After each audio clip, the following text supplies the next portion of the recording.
Promotional consideration paid for by the following.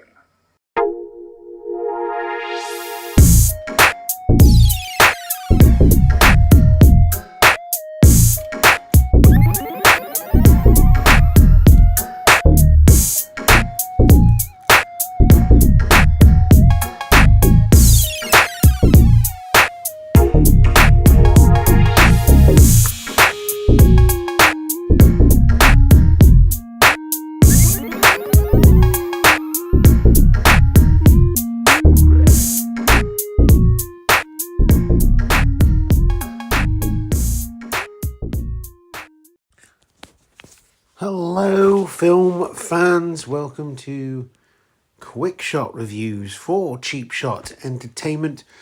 If you're watching this on YouTube, then please click the like and subscribe button.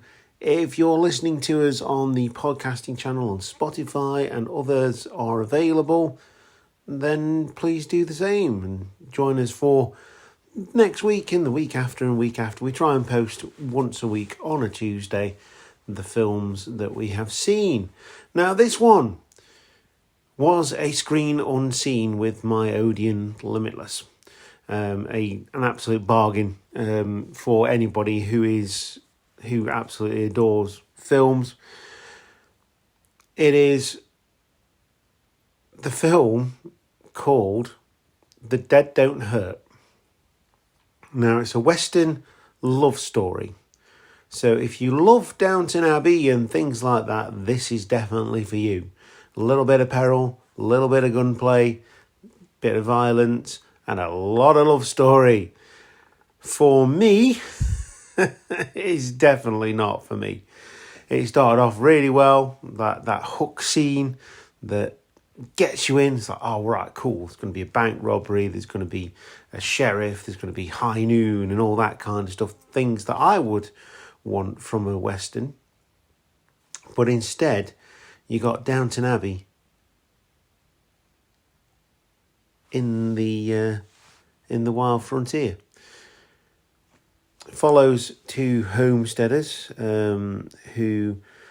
pioneers who set up their own little house. They fall in love, set up their own little house with the intention of being self-sustained. That's how things happened back in the day, and obviously it was during the Civil War. So basically, if you're a fan of video games and you've played Red Dead Redemption 2, then and Red Dead Redemption, then this is pretty much that, without all the cool stuff that goes in between, like the gunplay and stuff like that. It's written and stars Viggo Mortensen and Vicky Krieps. And they're the two main characters. The characters are a premium here. I didn't feel like the villain had enough villainy in him to make me sort of care. Obviously, there's some very disturbing scenes where things happen, and that obviously doesn't make me comfortable. I don't think he did enough. Also, the timeline of this film, it kind of skips. Like, I couldn't quite tell whether we were present day, whether we were in the future, whether we were in the past. And it kind of felt like someone had dropped the script and tried to piece it together bit by bit because someone hadn't put the numbers on the pages. That being said, it's not to say it's a poorly made film.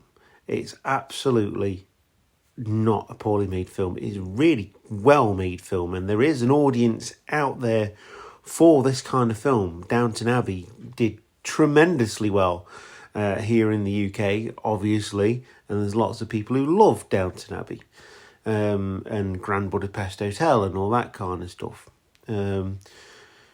Me, I'm not a fan of that stuff and never will be, but I understand there is that audience. Now, I saw this as a screen unseen, so I didn't know what I was going into.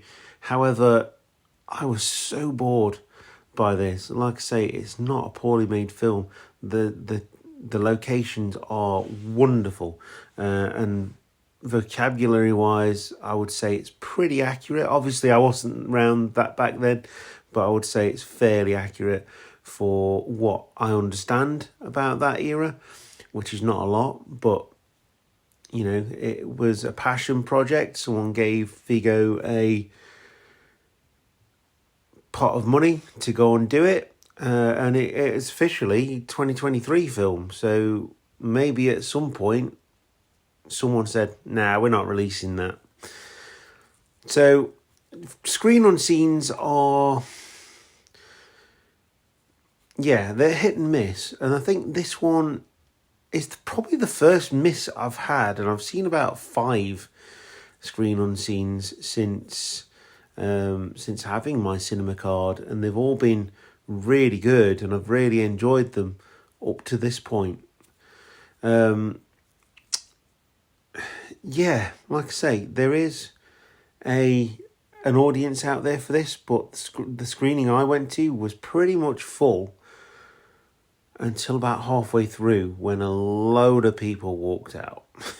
And quite frankly, if I'd have had, or if I'd have paid to see this film, I probably would have walked out and asked for a refund of my money, or at least a film voucher of some kind, because to me, it was awful.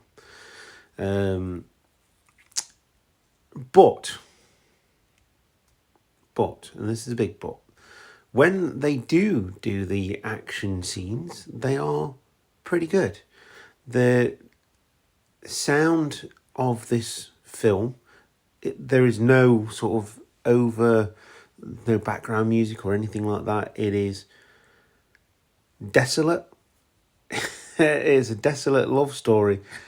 And I quite liked that, you know, the fact that there's no sort of action music in it or anything like that. It was meant to be raw, and I get that completely.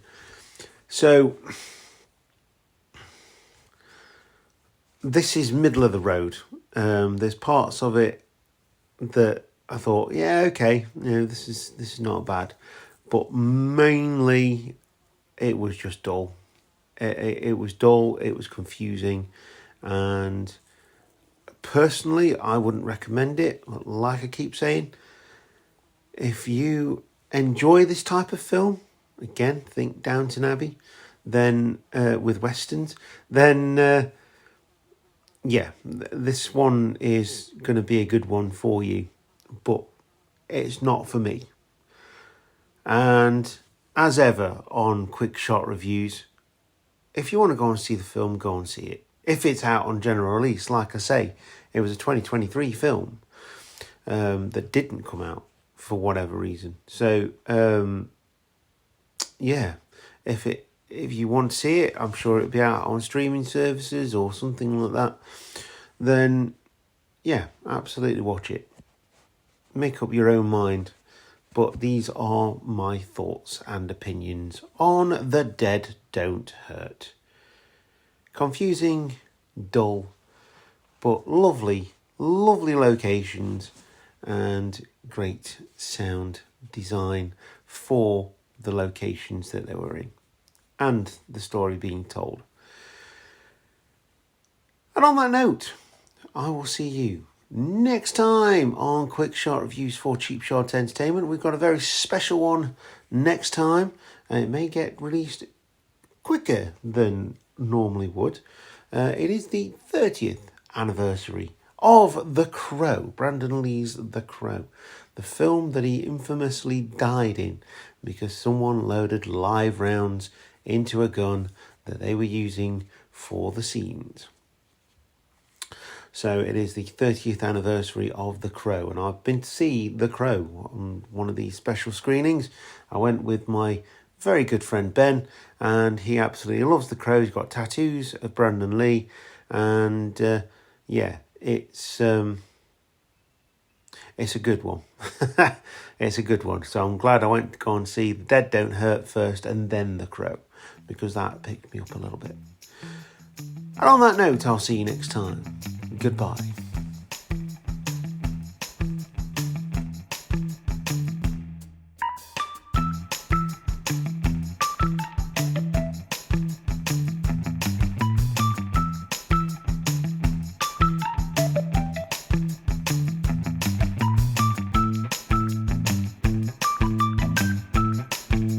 Hiya.